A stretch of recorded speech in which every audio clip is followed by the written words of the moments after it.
لودرا سے ہمارے bureau chief میاں شازیب جبلا قریشی کی رپورٹ کے مطابق یہ منظر کسی دریا یا جھیل کا نہیں بلکہ تحصیل کروڑ پکا کا قصبہ مسا کوٹا کا ہے۔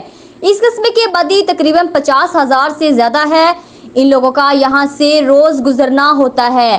اس راستے پر جنازگاہ، لڑکیوں کا اسکول، اس کے علاوہ پوری آبادی کے لوگ یہاں سے گزرتے ہیں۔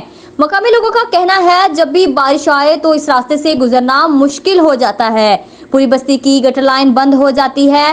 ہم نے بارہا متعلقہ اداروں سے درخواست بھی کی ہے لیکن ہماری شنوائی نہیں ہوتی۔ علاقے کے لوگوں نے احتجاج کرتے ہوئے ڈی سی لودرا اور اسسٹنٹ کمشنر کروڑ پکا سے گزارش کی ہے ہمارے علاقے کا مسئلہ حل کیا جائے تاکہ گٹر کے پانی سے پھیلنے والی بیماریوں سے بچا جا سکے۔